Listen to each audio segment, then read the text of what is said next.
have gotten our sides thicknessed and bent. We've gotten our end blocks in. We have gotten our kerfing in. We've gotten everything radiused. It's starting to look like a guitar. Now, we're going to do side struts. Side struts are braces that go along the sides, and they reach from one kerfing to the next, and they span this gap. They go in here like this, and their whole purpose is to stop, intercept, and interrupt any cracks that are going to happen. You'll see them typically on the flats, here, here, maybe one in the upper bout, maybe one more here, or 3 here, 1 here. We just want to space them out so that they're able to intercept those cracks. The material can be really just about anything. They can be an extra binding. They can be an offcut from the backs, from the sides. Our key is that we need something fairly narrow, and so that the grain is going perpendicular to the grain on the side. We want that grain to go up and down so we can intercept those cracks. Some people have even used wide, flat tape cloth, cut them to size, soaked them in glue, put them onto the sides, and that does it. They can really be anything. You can laminate them. I'll show you a couple of mine. Here are some laminations that I've done. So I'll just lay up some pieces, clamp them up, slice them, and then cut them to size and install them here. I've even done X braces. So I've done miniature X braces. And those I will put right above the waist on the flats here and here. Since the flats are most susceptible to those cracks, that's where I'll put these X braces. So really they can be anything you want. They can be, like I said, an extra piece of binding. Cut it to size, we'll sand it down a little bit and glue those into place. It doesn't have to be fancy, it just has to be vertical grain and put completely from kerf to kerf, so that we have no spaces, gaps, or any glue issues that are going to cause us to miss one of those cracks that happen. For my side struts, my plan is to use this stick of ebony binding. I'm going to put one here on the flat part of this waist, put one here, put one here, and here. So I'm going to mark those out. Give myself a little bit of room to creep up to.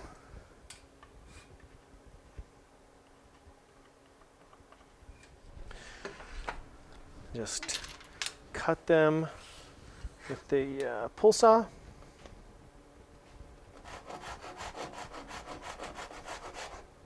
Try to organize them shortest to longest. Okay, I'll take this one and I'll duplicate it.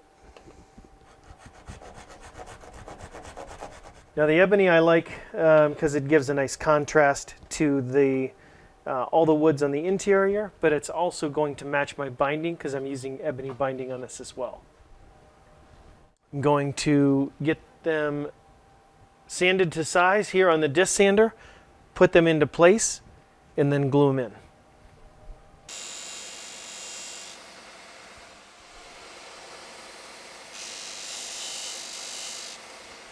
There the side struts are, each of them in place, and then I will glue those in and duplicate those on the other side.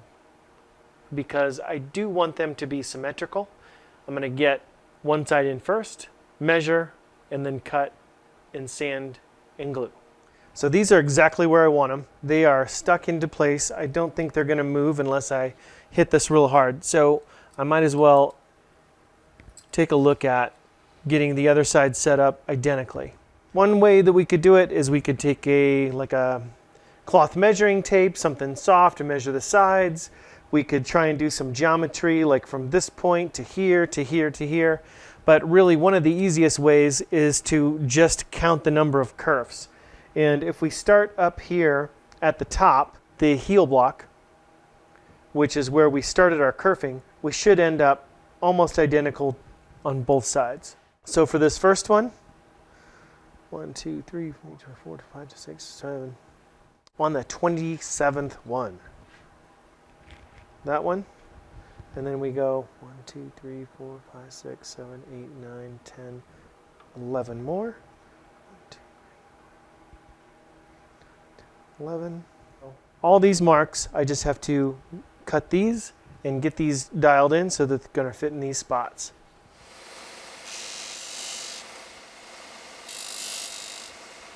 Now I have all these fit into place. What you really want to see is that when you press them into place, that they'll stay, that you kind of feel them squeeze in between the kerfing, the upper and the lower. Once that happens and you're confident that they're going to stay, that they're in there pretty solid, and we don't have any gaps on either side, then it's time to glue them up.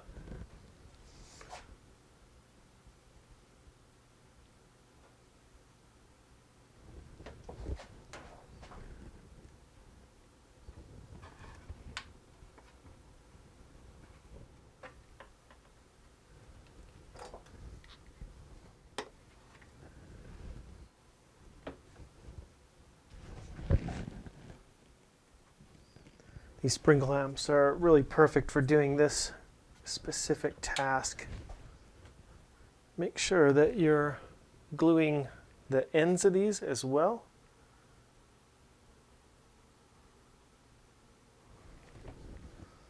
So that they glue themselves to the kerfing.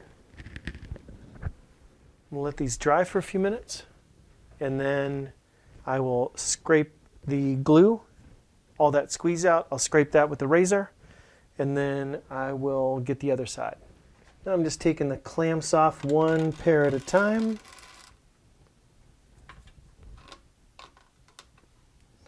Scraping the glue.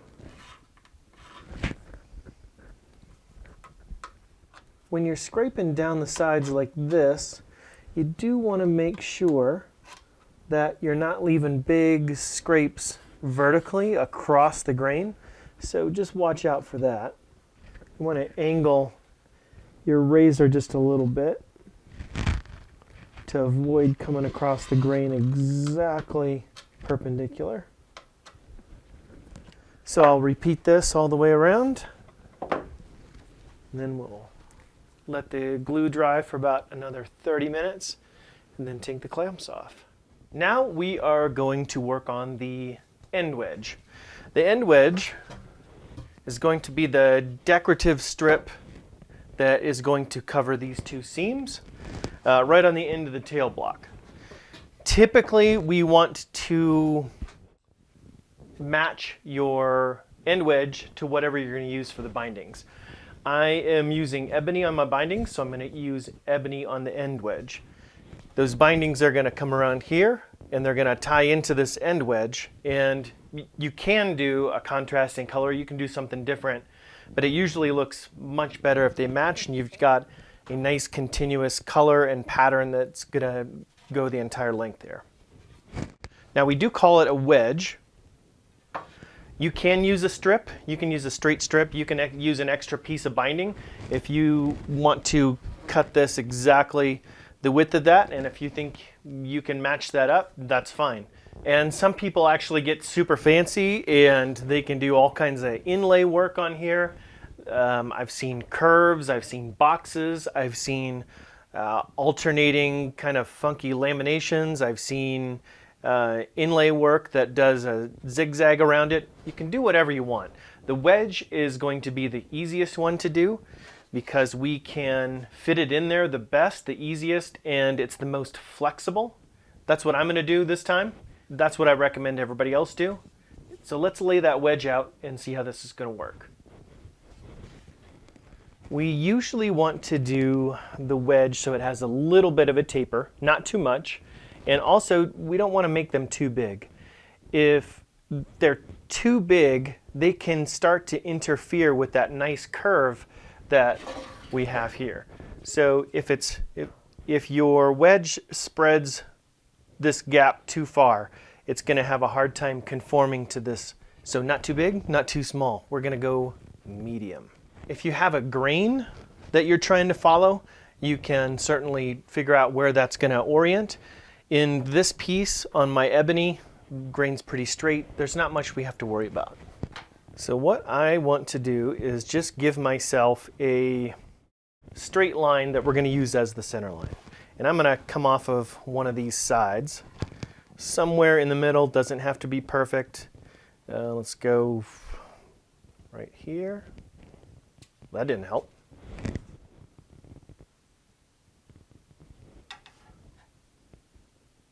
Here. Okay, now I got my center line. So to create this wedge, we just want to measure equal distances on either side here and make it larger here or the other way around, doesn't matter. For this, I want to start out pretty narrow. I'm going to go 5 millimeters on each side. And then up here, I'm going to go 10 millimeters on each side.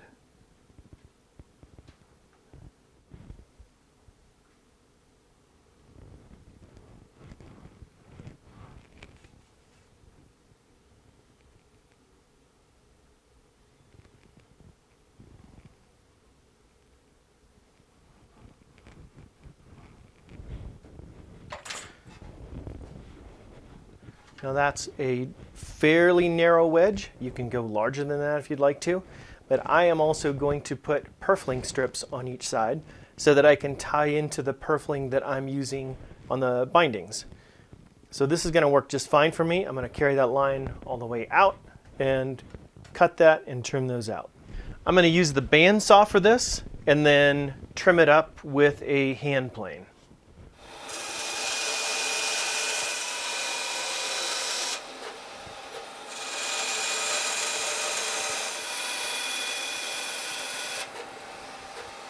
So I'm going to trim this off a little bit. It's a little bit narrow down here. I don't need quite that much height on this.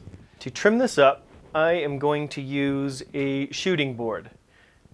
Now to call this a shooting board is a little bit of an insult to shooting boards everywhere. This is not squared up. This is just simply meant to provide me a little bit of an end here that I can plane up against. It's got a little bench hook on it. It's got this board to push up against. That's it. We can make a shooting board later, but for right now, this is going to work just fine. There are a number of ways you can do this. I'm just going to shoot it with a plane. It should be fairly quick. Now I've got a low angle jack plane. You can use really any plane that has a nice 90-degree angle here.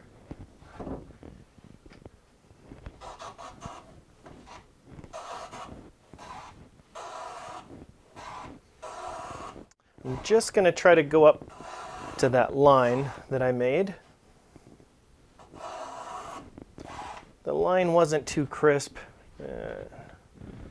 but that is pretty good. Let's see how close we can get on this side.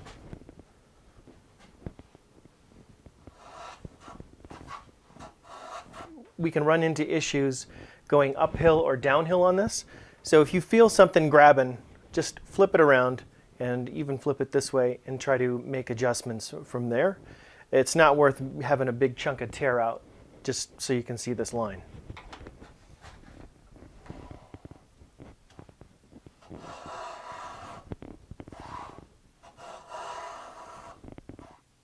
Yeah, that's about even there. So now we can use this center line to line up on the guitar itself. We should be in good shape. Before we cut the wedge out of the guitar body itself, we just need to re-mark the center lines because we got rid of those during the radiusing process. Again, we are 76 millimeters wide on the block, so we need to go to 38.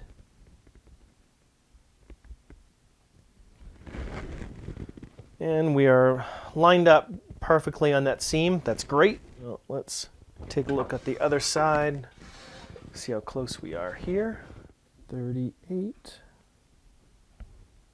Yeah, that's great. All right, let's establish top and back. This is my top, this is my back. So on the top of the guitar, do you want the wedge to go this way or this way? It's really up to you. It's a design preference. I like mine to have the thicker part of the wedge on towards the top of the guitar, but it doesn't make a big difference. Either way, it's up to you. Now, we want to use the wedge itself to make the mark on the guitar. I'm going to grab a couple of spring clamps. What I want to do here, making sure that I remember which way is the top, which way is the bottom, is I am going to line that wedge up like this so that I can see the center line on the wedge and the center line on the block.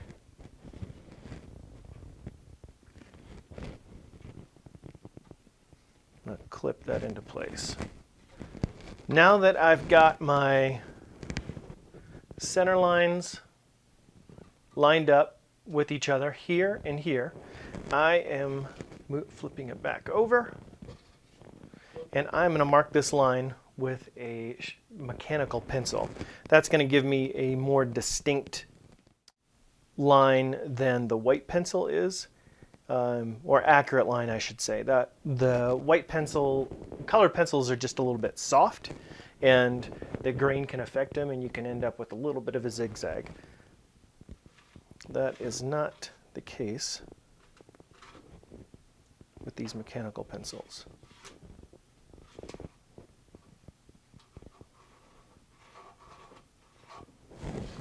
I have clamped this extension board off of my bench so that I can slide the guitar body over the end so that we can work on this on a stable surface and not damage the guitar itself. What we want to do is, for these cuts, I like to use this Japanese Dazuki saw. You can use really any kind of back saw, any kind of saw that's going to be stiff. You can use a flush cut saw, but generally these longer, straighter lines, it is nice to have this back on it. Dovetail saw, crosscut saw, any of those will work. And what I'm doing with this, folding this piece of sandpaper over, putting it here so that I get a good grip on this piece of wood that I'm using as my saw guide, lining that up on the line.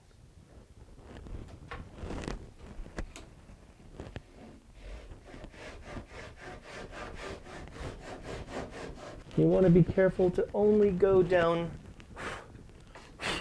to the block itself, just through. You don't want to cut too much into that block. Flip this around.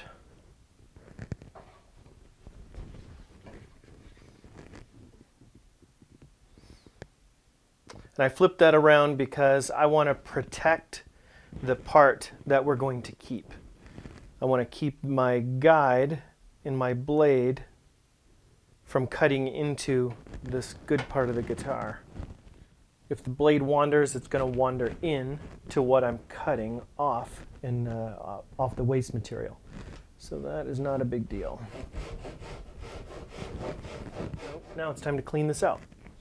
For this, I am going to use a chisel.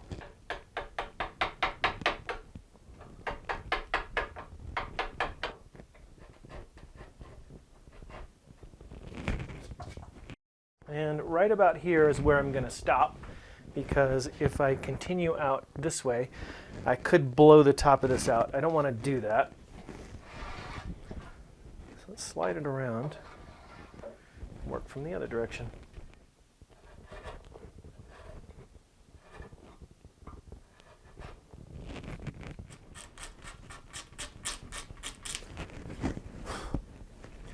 I also like to come back in with a razor or a scraper and try and make sure that we've got rid of this glue so we can expose the bare wood. Yellow wood glue is not going to stick to itself, so we need to make sure that we've got a wood surface to glue to. Now I've got this wedge pretty much cleaned out, and just to do a test fit, well, if I was only doing the wedge, I'd be in trouble, but I accommodated for that.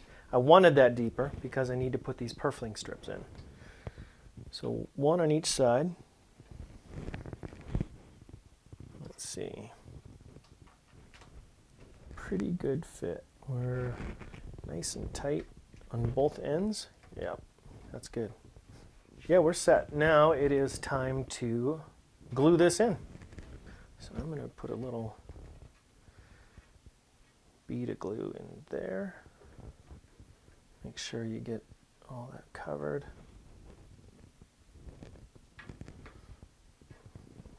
Bead of glue on the other side of it. Same thing for this.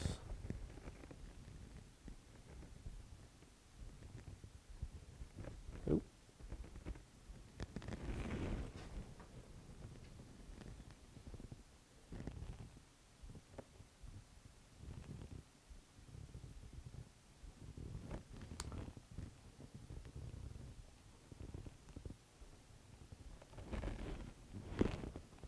On the bottom of this channel.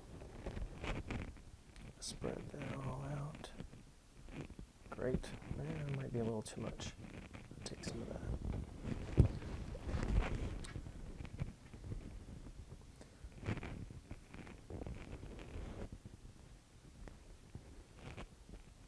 There we go. Now the nice thing about the wedge is that it, for the most part, if you wedge that in there nice and tight, it's pretty much self-clamping. It's not really going to move, but I'll put a couple of spring clamps on it just to make sure.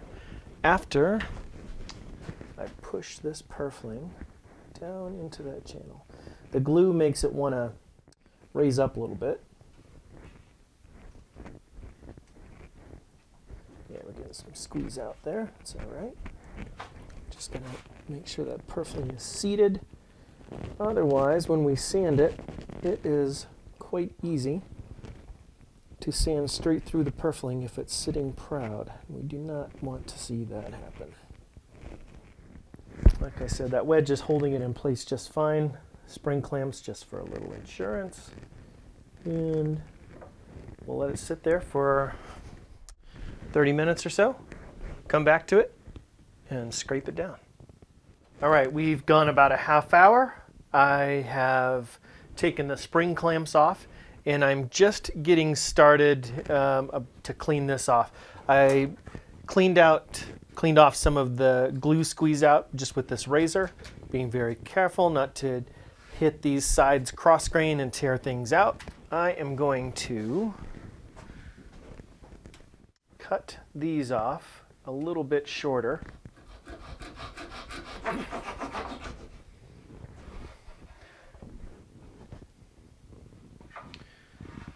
So when I'm scraping these off or planing these off, I don't want to put pressure on this and flip the whole guitar up if I don't have to. So just, I'm not going to flush cut them all the way up there just yet. I just need to make that a little bit more convenient to work on. There we go. If you take a look at this, hopefully you can see this here. There's a pretty good ridge. You know, we're 1.5 millimeters or so above this. So we've got to scrape this down. We can scrape it, we can plane it, and if we plane it, we do have to be pretty careful here.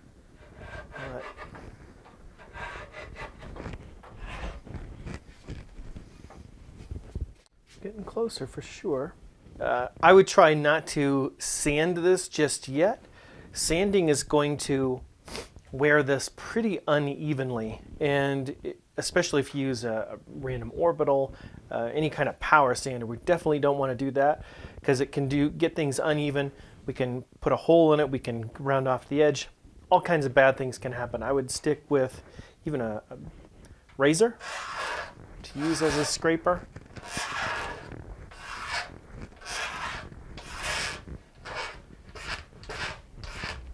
Can make progress pretty quickly with a razor.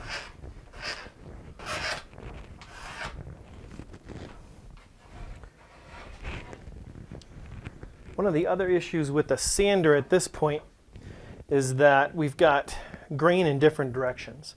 And if you try to sand this block down with this grain, you're going to end up with cross grain scratches here. Just the grain direction already is going to be trouble with a sander. So just try to use a cabinet scraper, razor, plane.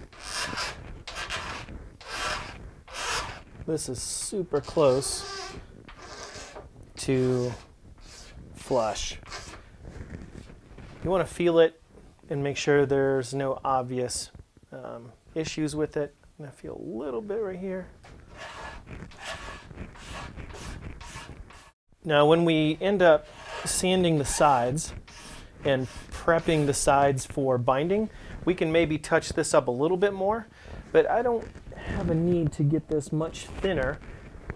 What can happen when we run the router for the bindings, because the router bit is going to reference the side. So if the bearing's on the side and we're coming up along here and we hit this and it goes boom and comes over again, it's going to leave us a goofy spot in our binding channels.